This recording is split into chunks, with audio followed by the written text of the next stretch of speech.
because I do 1,300 crunches and sit-ups 4 times a week.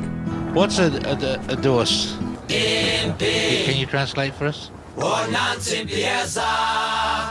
of the gold medal and the champion golfer of the year is Ernie Els.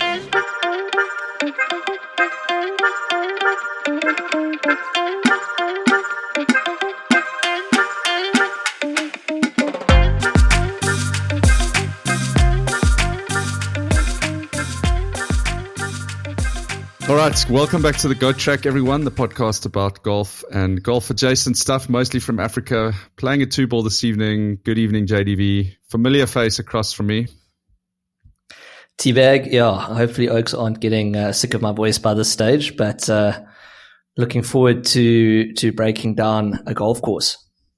Yeah, we promised that Hoff and Tucky are still part of the Go Track. We're just battling to lock them down to appearing on it. But I'm sure you'll hear their lovely tones at some point during the holidays. Not 100% sure exactly when this episode is going to air, as it were. But it will no doubt hit the airwaves sometime during December or January. But JDV, you introduced the title there, guys. Today we are doing a golf course breakdown.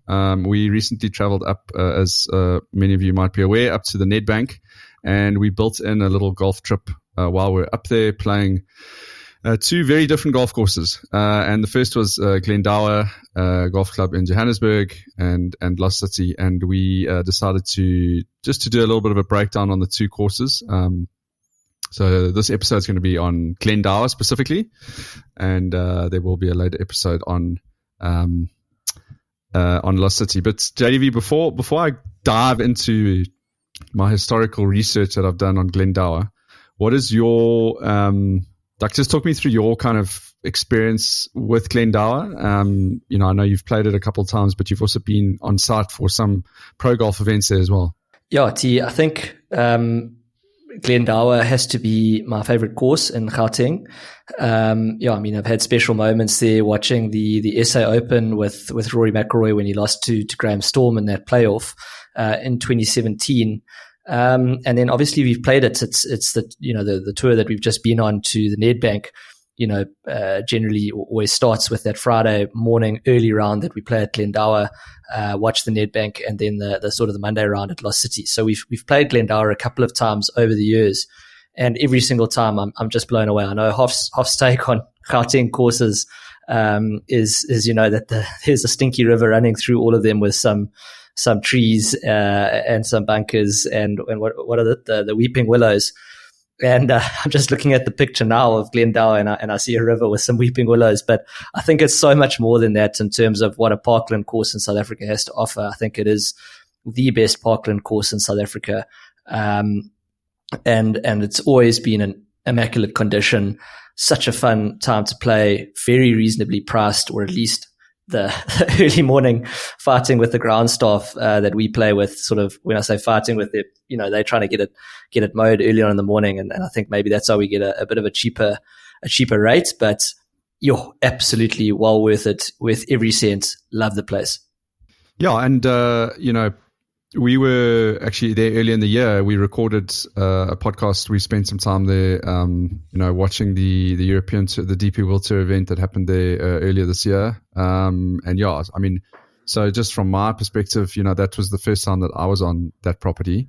And that was it was quite neat actually playing there now, because having spent, a day and a half on site, walking the course, I felt like I knew sort of probably 80% of the holes, having just walked them, watched guys playing them. And then, obviously, first time around a couple of weeks ago. So, but JDV, I think you hit the nail on the head. I think for people who don't know where Glendower is, Glendower sits in Edenvale, sort of fairly old suburb of Johannesburg. Edenvale is a stone's throw from the OR Tambo airport. I don't think it's more than like a 15-minute Uber ride from the airport to get to Glendower. It's probably the top, the the best golf course in South Africa that's as close to that's as accessible as Glendower is. I can't think of another golf course that's so accessible. Yeah. When you say accessible, to like an airport, I mean, I'd maybe say Blair Athol to Lanseria. Yeah, that's true. I mean, it's honestly similar distance, but it sits kind of right in the heart of really old Joburg, just down the road from JP Boys High. Just before we dive into like kind of the history of it, just my sort of takes geographically. Essentially, the course runs along kind of a river. There's a river that runs kind of almost straight through the middle of it. So it slopes quite significantly from the top end of the course right down to the bottom. Although it's not there are some courses in Joburg which almost run just like out and in. It's not necessarily a course like that. The section of the course which I would say is the front nine, is a bit more like a normal parkland Joburg course where you have quite a few holes sort of in a more of a rectangular area, and then the back nine sort of stretches its legs down the river course. Essentially, the river and water hazards sort of form sort of a lateral hazard that kind of bisect those holes.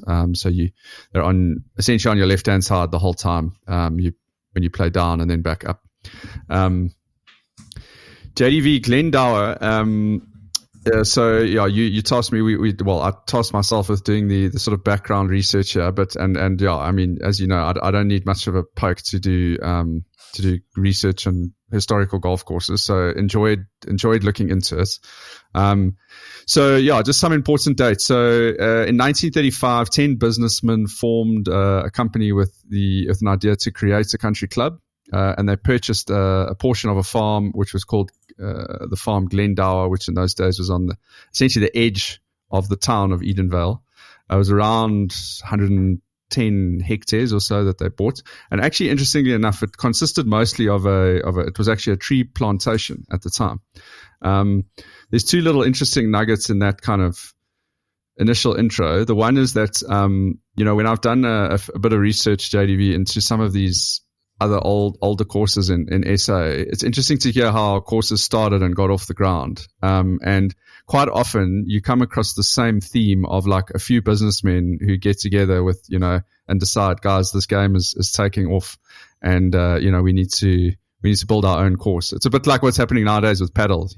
Guys are getting together with their mates and building paddle establishments. Except back then you needed 100 hectares to build your playground. I can't wait for the Go Track paddle podcast in 100 years' time, where they were like, who was the architect of those paddle courts? It's hosted a couple of SA Opens. Exactly. So guys, start documenting that stuff now, because, there's going to be our ancestors, as JDV says, in a century from now, they're going to be looking for that sort of information. Interestingly enough, when I did the research on Royal Port Alfred, it also had like a very similar sort of background, where it was sort of 5 or 6 local businessmen who all kind of got together one night. And, I'm sure there's a far more interesting story to this founding of it than what's on like the Wikipedia page. Unfortunately, I couldn't find any more information on who these businessmen were. But I'm sure that it was probably like, met in a pub somewhere, and, there's probably a really good story in there somewhere about how these guys got together. But the second part of the property mostly being a tree plantation, I think is interesting because, a good comp to another property that started and was built at a very similar time to Glendower, which was also a tree plantation, is Augusta National in Georgia in the USA. So Augusta National was built at a very similar time. And there's actually some semi-similarities in some of the people in the background of Augusta and Glendower, funnily enough. So Augusta was also a tree plantation. And you can kind of see that now, I guess, when you play at Glendower, there's some unbelievably beautiful trees on that course. Obviously a lot of them have grown since it was built, but a lot of those trees have been there for probably close on 100 years now. So the course was planned and designed by English golfing architect Charles Hugh Ellison. I'm going to get back to him because I mentioned it to you before we started the podcast, JDV. This guy is a really big player in the golf architect world, historical golf architect world. So we're gonna circle back to Charles Ellison. It was also apparently originally planned that they were going to have a polo pitch at the club, but they abandoned this. Apparently, the high cost of actually leveling the ground big enough for polo was just prohibitive. So it just shows golf is a much cheaper option than playing polo. Than playing polo. Just a quick one on playing polo. I mean, I always, you think about polo and, the polo at Shongweni and the guys all sipping champagne and, these beautiful horses that come through. And I said to my mate who plays polo, I said, yes, you guys live a lavish life, playing polo. He's like, no, JDV, you see that sort of polo once a year. For every other tournament that we go to, it's a bunch of farmers eating puri rolls. So yeah, I think maybe similar to golf is that I think maybe what the sort of general public sees golf and what golf is to a lot of the masses. I mean, we talk about Glendower and Augusta and these sort of pinnacle golf courses, but again, they are like the pinnacle of excellence in the sport. And there's a lot of sort of local clubs that have a strong following and membership. But anyway, I digress. Go back to you. Look, I can second that story of your mates because my wife comes from a big KZN polo playing family, and they're very much the farmers polo, not the polo you see in Johannesburg and Plettenberg Bay. Very much like the skottel on the side of the polo field, and Oaks having like sambucas between chuckers. Yes, but that's a hell of a sport, I tell you. Anyway, we definitely digress. JDV, just a couple of sort of key dates. So the club was opened in 1937, and apparently the quality of the construction and of just the layout of the course was, from the word go, was just unbelievable. And it therefore within 2 years it actually hosted its first major tournament, which at the time was considered like a very, very short space of time. And that was the Transvaal Open, which was won by Bobby Locke. Bobby Locke's name pops up a lot with Glendower. And at the time, Bobby Locke won that tournament. It was a world record score of 265, essentially shooting rounds of 66, 69, 66, and 64. There is some interesting themes with Glendower where it comes up a lot that just over the years, professionals have the scoring at this course has always been very low. Even though it's a long course, and I think it's quite a bit of a brute of a course. At a professional level, sort of from the word go, it's quite interesting seeing that it's yielded pretty high scores when it comes, or low scores when it comes to pro golf. So 1946, they had another tournament there sort of after World War II, which was, they got 40 players there from SA and Rhodesia. They played a tournament for the largest ever purse in South Africa at the time, which was for £100. Then kind of skipping forward, 1973, the whole club was actually proclaimed a nature reserve. This proclamation was made in order to preserve the excellent bird life that is to be found on the course. And I definitely want to circle back to that later as well, because we've got some takes on the bird life there. JDV in the 1980s, they had a few pro tournaments there in the 1970s, which yielded some significantly low scores. In fact, sure. Where did I? Sorry, Terence. Did you mention that when Bobby Locke won, he won by 26 shots? I did not, but I see that here. I mean, that's pretty nuts. So even though it was low, I mean, he absolutely obliterated the field. Sure. I wonder if that. Oh, okay. It says his total was the world record, but I wonder if. Yeah, geez. I mean, winning by 26. Cheapest. That was the Transvaal Open. Yeah. I mean, Bobby Locke was just outrageous. Anyway, JDV in the 80s they did a massive redesign. I wouldn't say a redesign, but they did quite a big rebuild, particularly of the adding some additional length.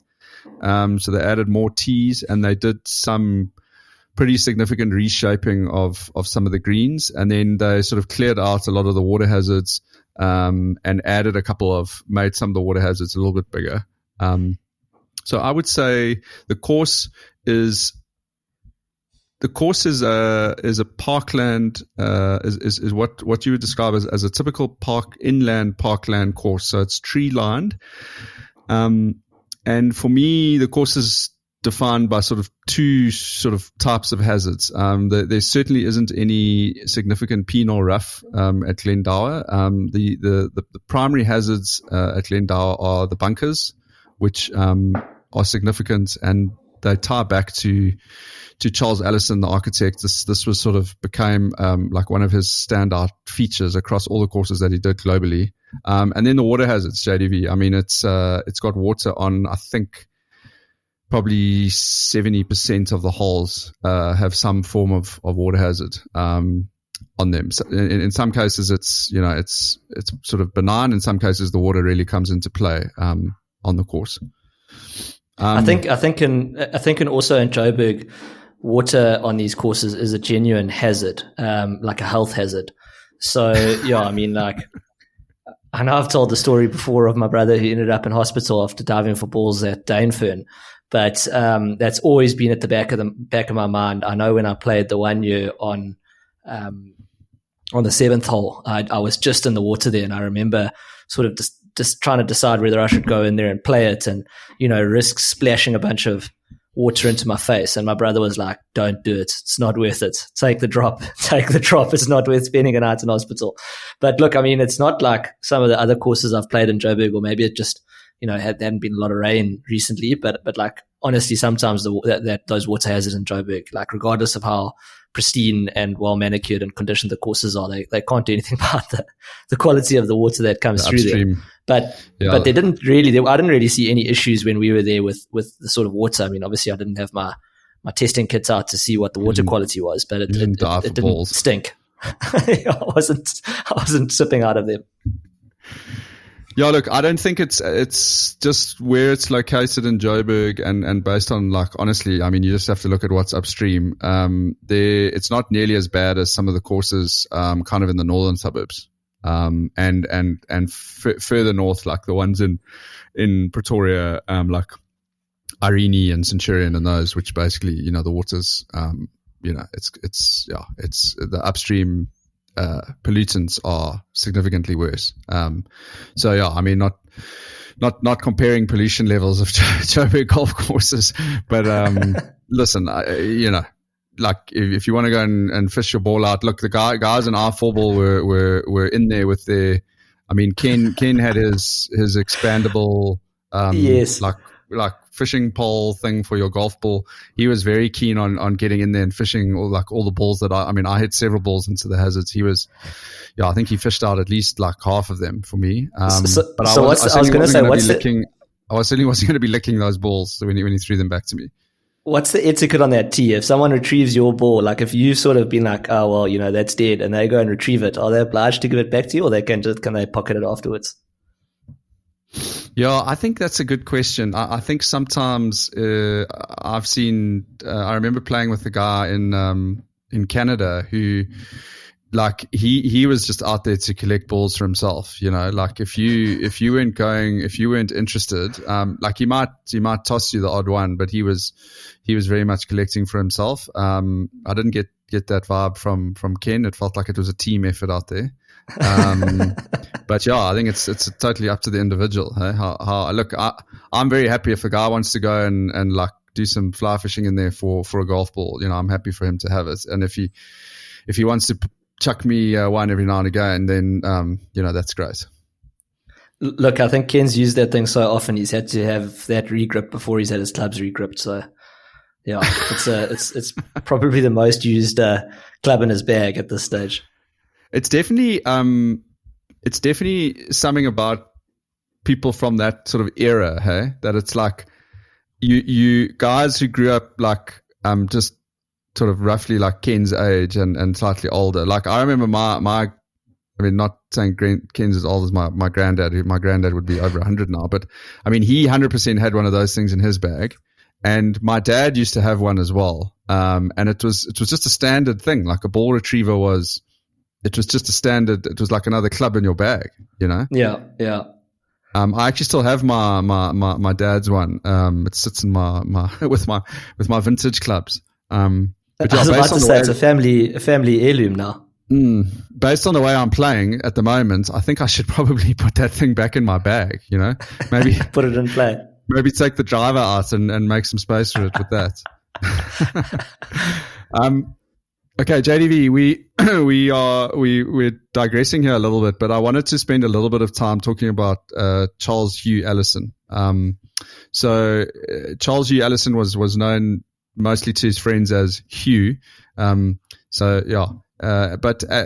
was essentially, JDV.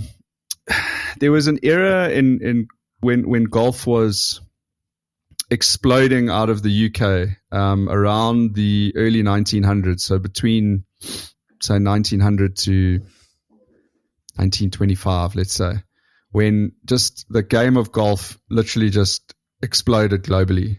And there was this very core group of golf architects who found themselves in like I want to almost call it like the cool kids club. And they were seconded or employed around the world to design golf courses, which still today, many of these golf courses are in the top 100 golf courses in the world. And Charles Hugh Allison was one of the guys that found himself in this sort of like elite kind of golf architecture club. So he was actually one of the founding members of the Institute. It was like a British Institute of Golf Architecture. Evidently, he was a very good sportsman, played first-class cricket in the UK, also played some professional golf, but could never really cut it. And he started working underneath another famous golf architect called Harry Colt. Does that name ring a bell? Harry Colt? No, not really. Okay, so Harry Colt, his name is attributed to probably at least 5 or 6 courses which still sit in like the top 100 golf courses today. The most famous of which is Pine Valley in the US. Now, interestingly enough, Charles Allison actually worked underneath Harry Colt initially, and then they actually formed their own company, which was called Colt. What was it called? Colt Allison Morrison. Okay. Yeah. It was, back in the day, it wasn't like they didn't come up with these funky names like SpaceX and shit like they do now. It was very much like your partner's names, just like the I was going to say, unless your surname was Space and your partner's surname was X. And yes, JDV, it's actually mind blowing, like the rate of work and the amounts of work that these guys got through in like their lifetimes as like golf architects. But I mean, just to give you an example, like this Colt Allison and Morrison, I think it's Morrison. They were attributed over 300 new golf course designs across the world. In a space of around about 40 to 50 years, they've essentially got 300 golf courses which are attributed to those 3 guys, and they sort of worked kind of as a team. Harry Colt definitely is probably the most famous of those 3, and the fourth sort of person who was in their kind of circle but sort of operated on his own was Alistair Mackenzie. Now, Alistair Mackenzie is famously the architect of Augusta National, as well as 30 or 40 other really standout golf courses around the world. But there's this really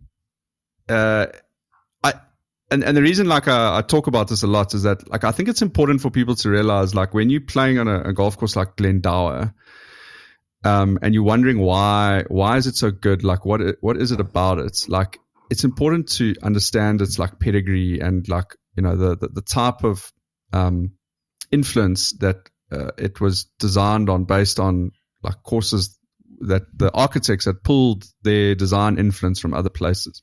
So if you're wondering why you play a place like that and you're like, I don't know why this place is so good, but it's just there's something about it. It's because really it's been designed by honestly one of the probably his name would be in sort of like the top 10 of like historical golf architects. It might not be in the overall top 10 because there's a lot of really good modern golf architects, but Charles Hugh Allison's name is right up there. And there's a really, really good article on which I can put a link up to maybe when we do this podcast, but which I enjoyed. It's called Hugh Allison, the Sadistic Sidekick.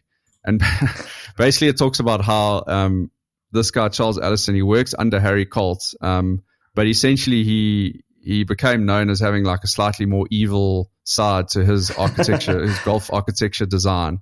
So where Harry Colt would like make things a bit friendlier and strategic in that, Charles Allison was known for pushing the limits a little bit when it came to like bunkering and making things a little bit more penal than like some of his like fellow like colleagues were at the time, which I think is pretty sick. So like when you play at Glendower and you notice some of these massive like bunkers that they have, a lot of those are still come directly from Allison himself. But it's important to note, Terence, so not like waste bunkers that you would get sort of in more modern golf courses, where I think about there's a couple at CCJ and at Blair Athol, but they're still very much bunkers as in just big normal bunkers, but very strategically placed, I think throughout the course, and I mean, they were in great nick as well. I mean, in terms of from a conditioning perspective,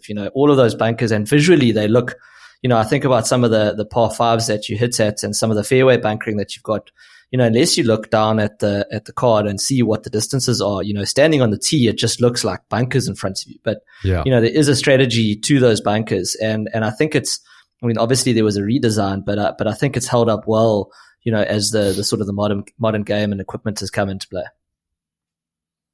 Yeah, so I mean, you've touched on one of his key design, like one of the things that made his design stand out from even his his colleagues was the fact that he built these very eye-catching, like often large and deep bunkers, which had faces that would so unlike like a links course where the bunker looks from a distance, the bunker looks fairly benign, and then when you get to it, it's like a deep pot bunker. You don't actually realize like the trouble that you're in.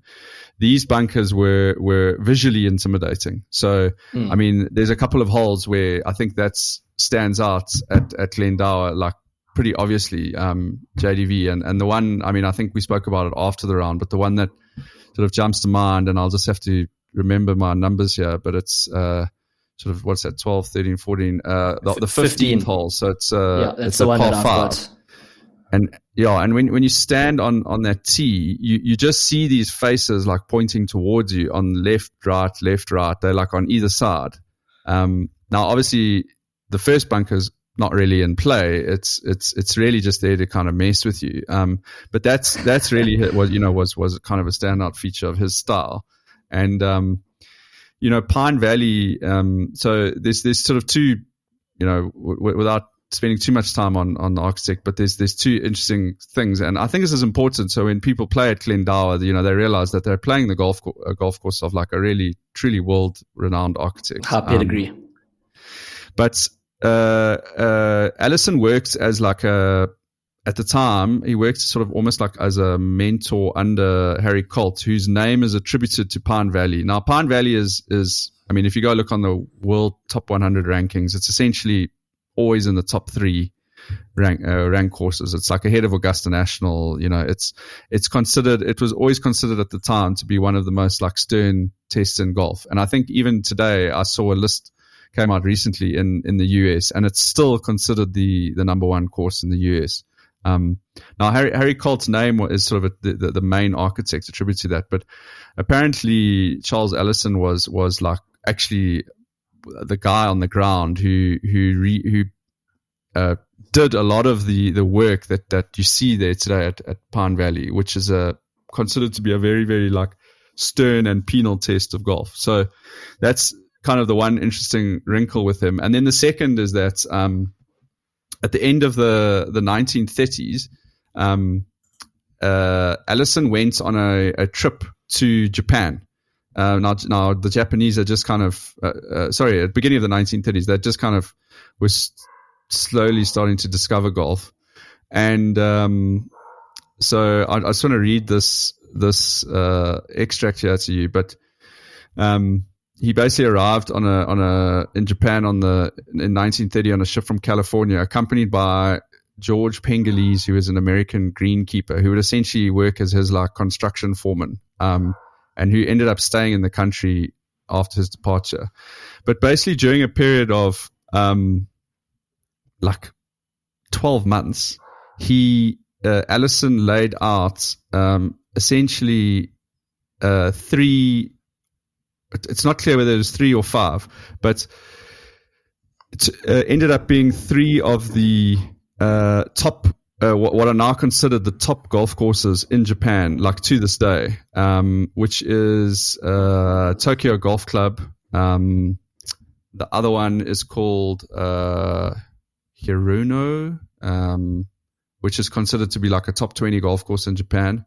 And then there was there's Hirono Golf Club, the Fuji course, and I think what's now considered to be Tokyo Golf Club. So his like legacy is basically these like his sort of high points are these like courses that he built in Japan. And to this day in Japan, like when they talk about large steep face bunkers, they refer to them as Allisons, which is quite a sick like legacy to have in the design world. So anyway, I mean, essentially just wanted to get the point across that he Charles Ellison is super legit golf course designer, architect.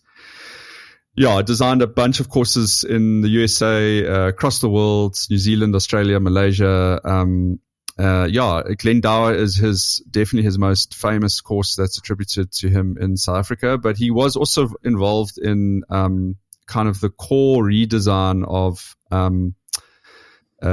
Bryanston, or like the main design of Bryanston in Joburg, and also of Royal J&K, both the East and West courses, when they were kind of redesigned.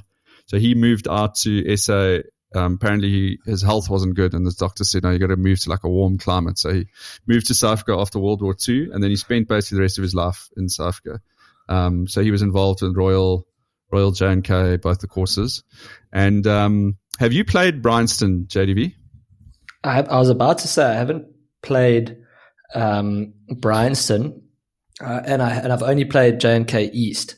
But yeah, they're definitely on the list. So I imagine, what did he have? Consumption at the end of the day. I mean, that's pretty much what they all had back in the day, which is essentially TB. And they always, all the Northern Hemisphere guys moved to the warmer climates. I think that was what doctors' orders were back in the day. Live out your days. I'm not sure exactly what he had, but funnily enough, after we played, after I played when we played the other day at Glendower, it like my immediate comp was actually Bryanston, and I actually didn't know that he was involved in Bryanston, so it was not super surprising to read that, because it's a very similar type of golf. Obviously it's Joburg, it's Parkland and that, but the bunkering is similar. The layout, there isn't quite as much water at Bryanston, but Bryanston is a really, really great layout and a great course. And Glendower definitely reminded me of that.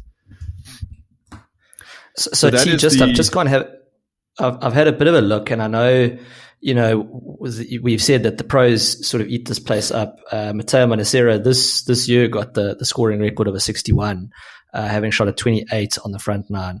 Remember, we were there, I think, when he was making that run, and guys were like bolting to get to him on the course because it looked like he was about to do something pretty historic. But it seems, looking at the sort of the scoring, that the pros eat these par fives on Glendower alive. And you can understand why, because they're not the longest at altitude. And there's quite big bailout areas, I think, on all the par fives. So you can have a crack at, I don't know, did you have a crack at any of the par fives? I know certainly if you can hit it long and straight, I think they're there for the picking. I mean, it says, Brandon Grace had 5 eagles in the 2018 SA Open, and Tristan Lawrence had 5 eagles in this Johnson Workwear one. So, all of those ones were at the par fives. So, yeah, I think that's where the pros sort of take this to pieces, but maybe happens. A bit more correct, but maybe a bit more fun for us amateurs, where par fives sometimes, as we've discussed in previous podcasts, are where amateurs sometimes lose a lot of shots because you just have more time to stuff it up.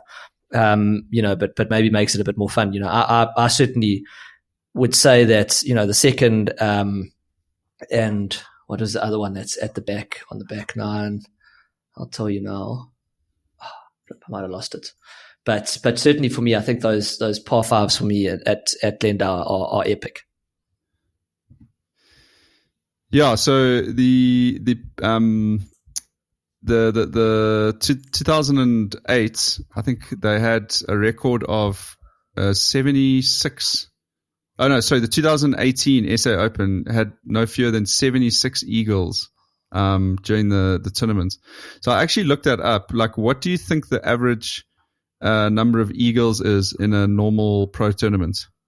Let's say let's start off with the PGA Tour. What do you think the average number of eagles is in a PGA Tour event? So we're saying that this one was 76. So now you're asking what would the average be? Yeah. Is that the question? So I would say average 40. That's a pretty good guess. So I looked this. So if apparently PGA Tour yields more eagles than the DP World Tour. Apparently the average in DP World Tour is like 30, and on a PGA Tour event it's like between 40 and 50. So okay. Yeah, to give up 76, it tells you. They basically, a lot of them are basically playing as par fours, not par fives. Essentially, was what they say. And I mean, you could see that if you looked at when we went and watched the Johnson, and you looked at Flipman. I'm going to find it now. Which is the one? I think it's the 9th, not the 9th, the 8th. Is it a par 5 8th? Just check my math on that one. But they were essentially playing that like a par 4. Yeah. Yeah, they were hitting like 8 irons in. JDV, what is your? So we're going to get into, like, we're each going to sort of pick, like, I guess our top kind of. I think I asked just to pick our like top 3 holes. But what is your sort of your overall kind of take and guess on why? I know you love Glendower, but so tell me why. Like, what do you love about it? Just talk a little bit about the course and maybe front 9 versus back 9, and like just give me your thoughts while I top up my wine. Yeah, so I think what you said, I mean, you did mention it's just aesthetically, I think it's so well put together. I mean, every hole is actually just really aesthetically pleasing. The bunkering, the conditioning. It's a very welcoming club. It's very friendly. It's affordable. Despite it being, top 10 golf course, having hosted so many SA Opens, it doesn't really feel like it's got a lot of airs and graces, which I like. And also, just on that point, guys, it must be the most affordable course in the top 10, in South Africa's top 10. I mean, I don't even think that's up for debate. Look, I think Humewood would. I mean, I'm saying in Gauteng, I think in the region it is. I mean, maybe a Humewood or East London. Those sorts of courses. Yeah, Humewood's not in the top 10 at the moment, and East London is number 10. So maybe, but yeah. But I think the other thing I was going to mention is that, we were playing with a mix of handicaps, and it's a challenge for everyone, but very playable for everyone at the same time. You're not losing a lot of golf balls unless it's in the water, but then you can drop out. It's not like you're hitting it into deep rough, into a lot of shit. It's generally, because it's parkland, you can chip out. So it's still accessible. Very easy to get to within Joburg, as you said, by the airports. It just, for me, just ticks so many boxes. So I think, I can talk about how, it's a good golf course because I'm talking about this, this famous architect and that, but that's not really, I think it's important to know that, but that's not really why I think it's a great course. I think firstly, obviously the conditioning of the course is really exceptional. They obviously have ample water and that they can use on the course. And if you go look at the course on Google Earth or whatever, you'll see there's water adjacent to most of the holes, but the conditioning is really exceptional.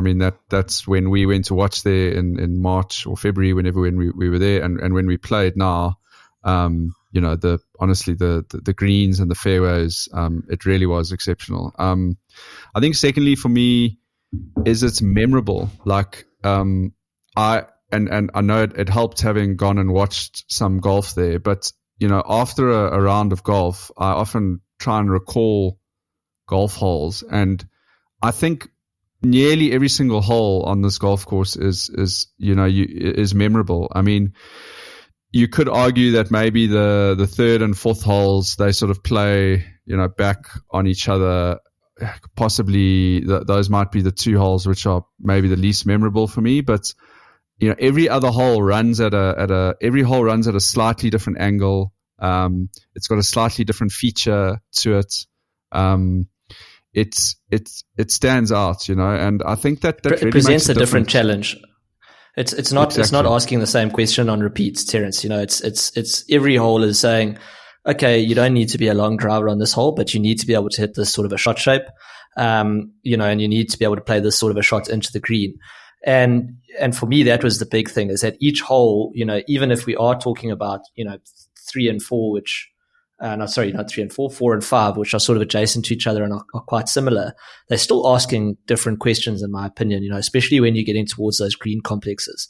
I must say, I think I 100% co-sign and agree with what you're saying there in terms of it being memorable, but it asking different questions of you and not the same. It's not like a long course, which is just like how far and straight can you hit it. It's asking different questions on different holes. Yeah, and there's lots of variety in the hazards. There's areas where the trees are much thicker.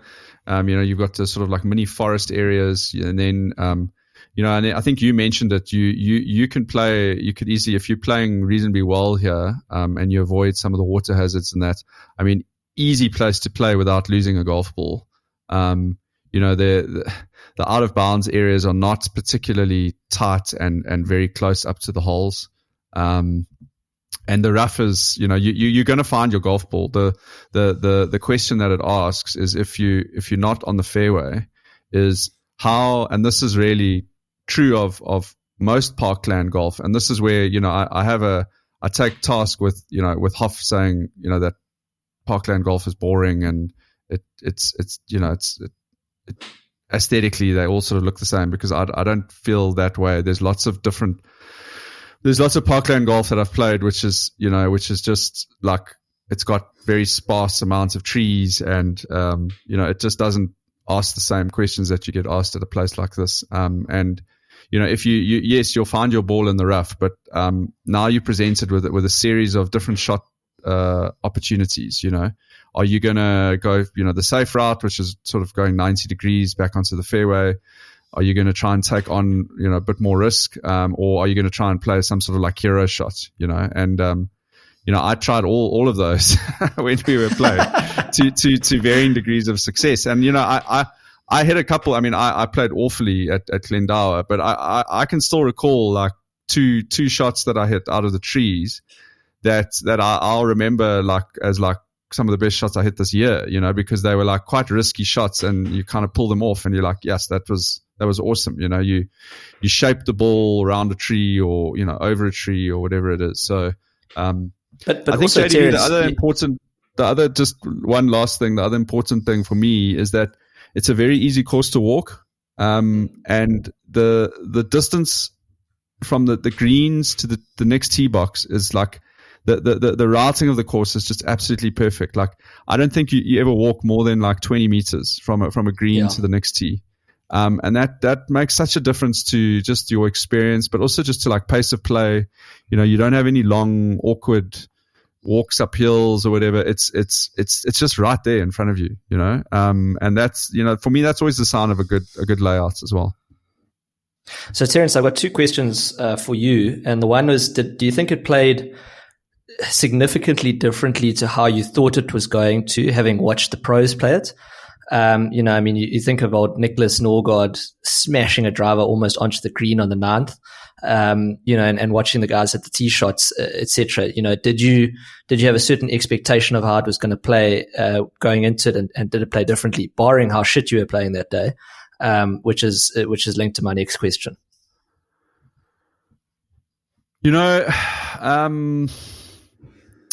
I looked back at a lot of the tee boxes where the pros were hitting from, and a lot of them are, significantly further. I'm just looking here on the scorecard. It's around 7,000.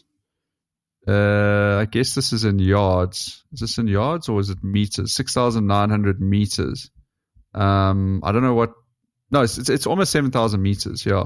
And I think ours was around 6.5, so it's about 400 meters shorter. And I did look back on a few of those boxes, and it's they're a good 20, 30 meters behind you. But having said that, the pros are hitting it 30, 40 meters further. So maybe you're ending up roughly in the same spots, and JDV, particularly with the way that I played, the pros were hitting it a hell of a lot straighter than I was. So, I don't know if I recreated any shots that that the pros had. To answer your question on the par fives, I did go for one of the par fives, which was the second hole, in 2. And I got there very easily. But I think the other ones I just wasn't really in position to go for them. What's quite nice is that you can go for them because you feel like even if you hit like a 3-wood or something way offline, yes, you're going to be in the trees or something, but you're probably not going to be out of the hole. So it did. It ticked the box for me as like what is a good par 5, like we've spoken about before, where even on the other holes where I didn't go for them, I definitely thought about it. And like I had that question in my head, which I think is a good thing. And what's your next question?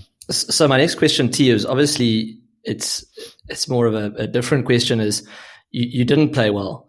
Did that affect, it doesn't sound like it, having listened to it. Yeah. It doesn't sound like it affected the way that you thought of the golf course.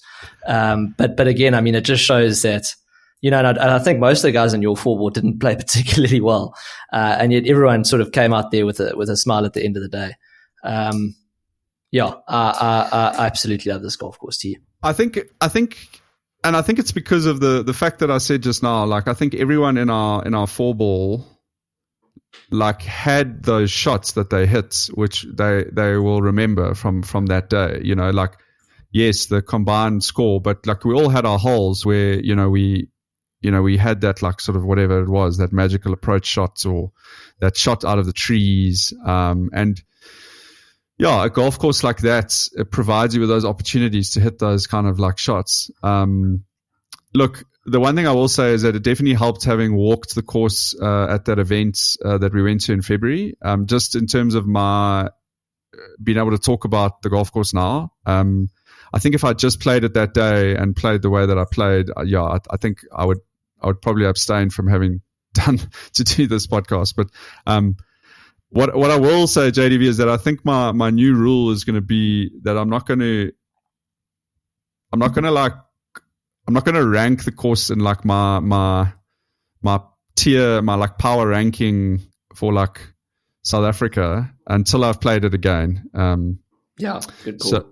So, and I've got that. The difficult thing about that is that a lot of these like really top courses, you don't actually know when you're going to get there again. But yeah, I would like to play it again. Should we get into holes now? Do you want to sort of rattle off your sort of 3 favorite holes and maybe why? Yeah, sure. I won't spend too much time on them.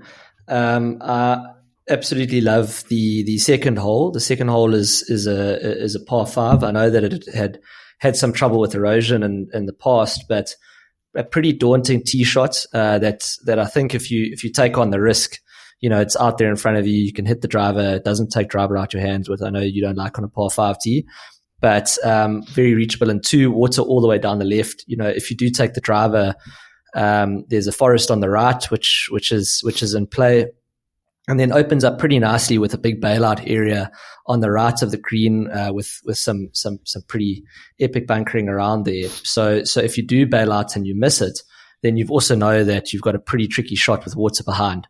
And obviously coming downhill, it's a 2-tiered green. It was playing on the front there with it being quite soft. You could sort of go straight at the pin.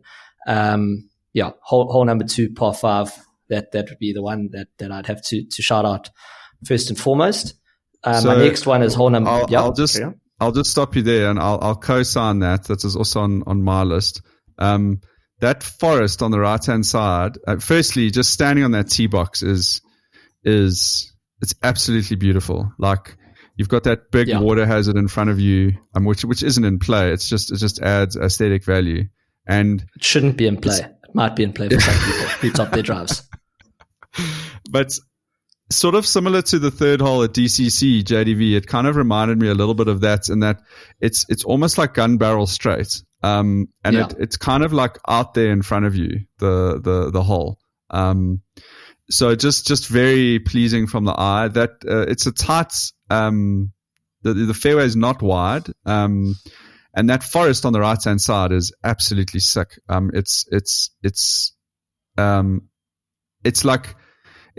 There's enough space between the trees that you can find. It's not like a coastal forest. It's like there's enough space between the trees that you can go in there and find your golf ball, which, one of our playing partners hit it in there. But to get it out of there is like, it's literally like you're running the gauntlet. Like you're trying to, like I think he played ping pong in there quite severely. It's beautiful.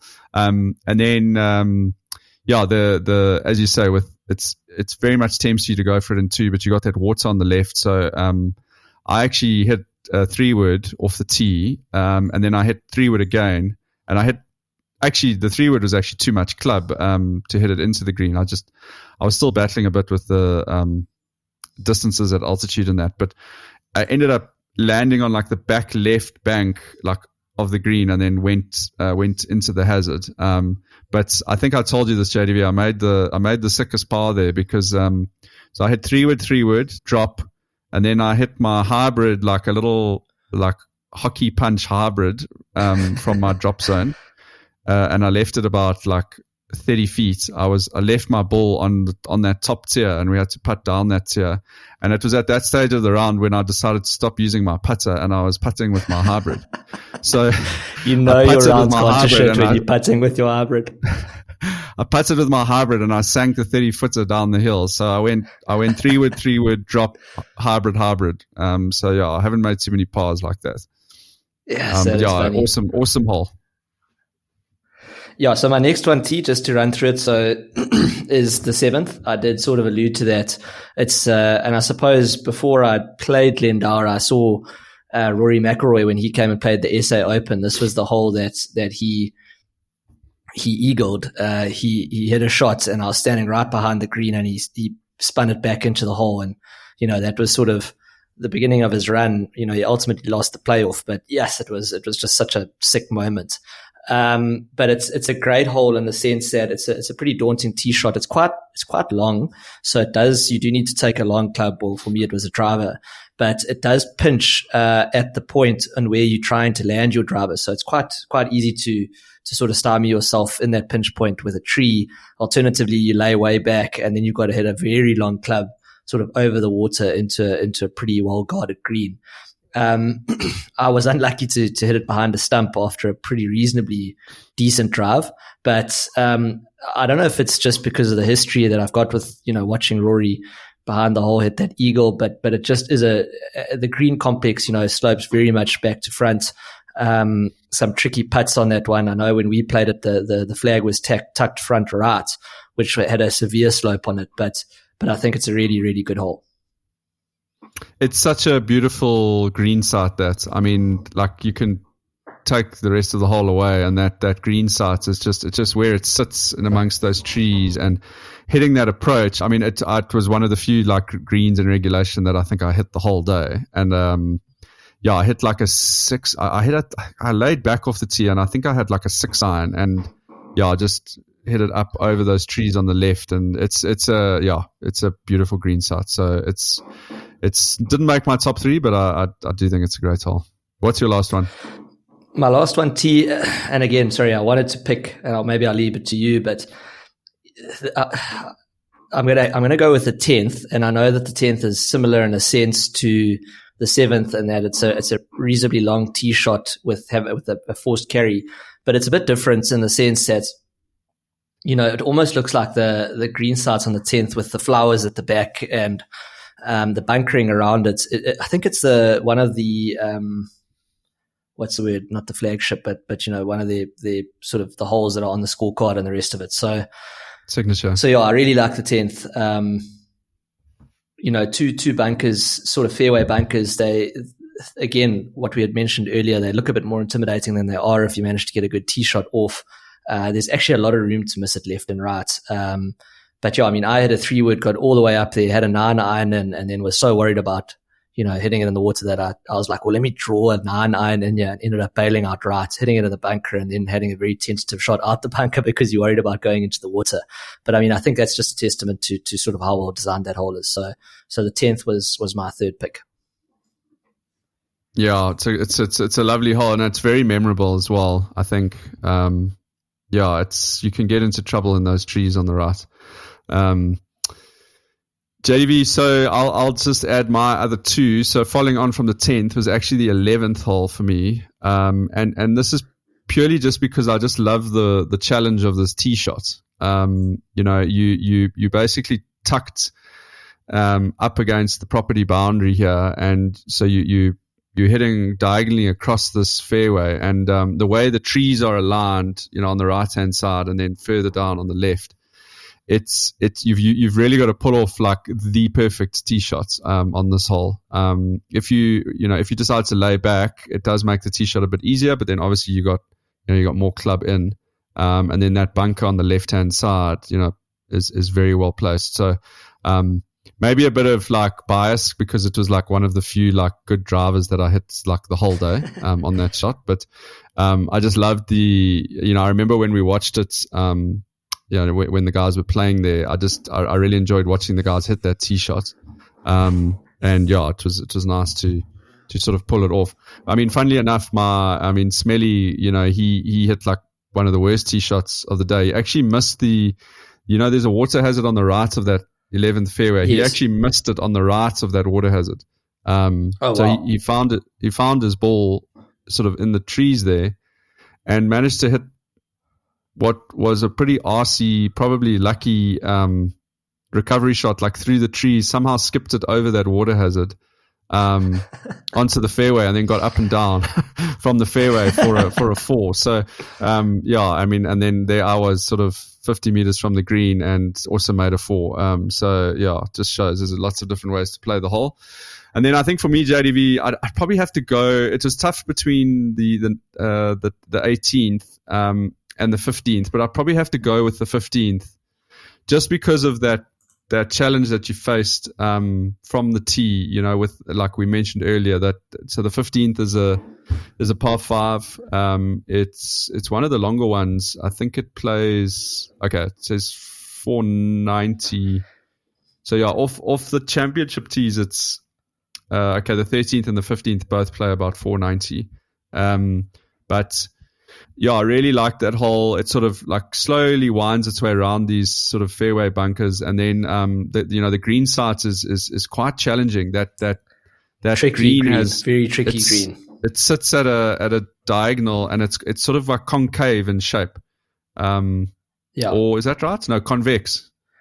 I always get too confused. Convex. Basically like an upside down bowl. Yeah, and the pin was, when we were playing, it was sort of on top of that pinnacle. So it was just a really, really tricky green. And yeah, I actually hit one of my best sort of recovery shots of the day, and I might be sounding biased now that I'm picking holes that I hit good shots on, but I hit like way right. I tried to hit a layup, and I ended up like laying up into the trees, which, as you know, is a great feeling. And yeah, I had a similar thing where I had to kind of like punch a sort of an 8-iron kind of around a tree, and I just managed to, just to pull off sort of a bit of a recovery shot there. A very cool green site. So yeah, those are my 3. So T, I played that hole like an absolute, just a numbers freak. Looked at the card, looked at my watch, hit a little hybrid 3 perfectly up there, skirted, hit it at the sort of second right bunker, sort of bounced just before that into the fairway, hybrid 5. Then I was like, great, 50-degree territory. Forgot that I'm not at the coast, and flew it to the back of the green on the left, and then proceeded to 3-putt from there. So yeah, managed to, in theory, I played it perfectly. Okay. Is there any sort of anything you think the course is missing, JDV? And maybe, I don't know, is there anything? I know it's hard for you to pick anything out. There's probably one thing, and maybe I can start. For me, that three out of the 4 par 3s at this course play very long. They are sort of, they're all north of like 180 meters. I think 2 of them are, so they're I'm looking here, 190, 170. But anyway, the par 3s are all quite long, and I think what I think would just sort of complete the course and kind of add to the mix of it would be to have a really short par 3. So I don't know whether that's maybe the fifth, the 14th hole, the one that's tucked right in the corner next to the highway there. It's kind of an okay par 3. You're sort of playing uphill, so you can't really see much of the green. But yeah, I think maybe it lacks just a little bit of variation in the length of the par 3s. There's nothing like hitting like a lob wedge or a 9-iron. Little wedge, sort of a shot. Yeah. So that's such a good point, T. And in fact, I had the same thoughts. And when you're hitting those long distances, you're not trying to hit a place in the green. You're just trying to make decent connection and trying to miss it in the right place. Certainly at our level, that's how I felt. And I mean, all of those long ones, you're obviously still playing at altitude, so they don't play the full 190. I think, I was hitting a 6-iron into some of those long ones, which, you hit a 6-iron at the coast. It doesn't feel like the longest par 3 in the world. But certainly standing on them, it did feel slightly repetitive, hitting that same sort of a long club into a par 3, 3 times in a row. So I'll agree with you, I think. But that's really trying to like pick at straws here in terms of what the downsides are. Yeah, no, absolutely. I mean, it's when we were watching the pros play, they also had them sort of, those par 3s pushed back pretty far. But look, I don't mind that with the pro golf, because these guys have got to be tested with like a long iron in their hand at some point during the round, and when guys are going like 25 under to win the tournament, which is I think what Manasera won at, you need to test them at some point. Do you think there's an argument to be made for them when the pros play a JDV that they might have to look at like dropping one of the par fives into a par four? 100%. I mean, I can tell you right now which one it is. It's the eighth. I mean, that eighth absolutely should be a par four for the pros. So that plays 477. Yeah, I mean that's at altitude. This is the problem as well, right? Is that I mean the other issue is that we at altitude at Glendower, and invariably you're not dealing with conditions here. Really, let's be honest. I mean, it's unlikely you're going to be playing in like a 2-club wind or something like that here. You know, it's high felt conditions generally. You know, generally there's not a huge amount of wind. Look, when we played, it was a hell of a hot. But I mean, the pros are pretty used to playing in that sort of heat. So, yeah, I don't know. They might have to look at that because it is a bit of a tough scene when oaks are just like absolutely smashing. But at the end of the day, everyone's playing the same course, and I suppose par's sort of irrelevant in terms of if everyone's shooting a 4 on that, well then it's a 4. You lose a stroke to the field if you make a par. But I hear what you're saying in terms of it maybe just looking a bit bad in terms of how oaks seem to be demolishing the golf course. But I mean, whether you call it a par 4 or a par 5 is, I suppose, at the end of the day, a bit irrelevant. So JDV, just to tie a bow on this.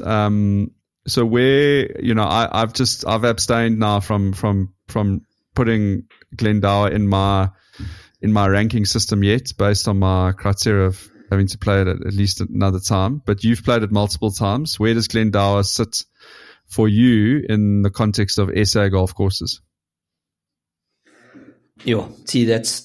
For me, let's just quickly have a squiz. So previous in the actual top 100, I mean, we follow the South Africa's top 100 courses. The Stuart McLean one, that's the one that we went through. At 2021, it was number 4. 2022, it was 6. 2023, it was 8.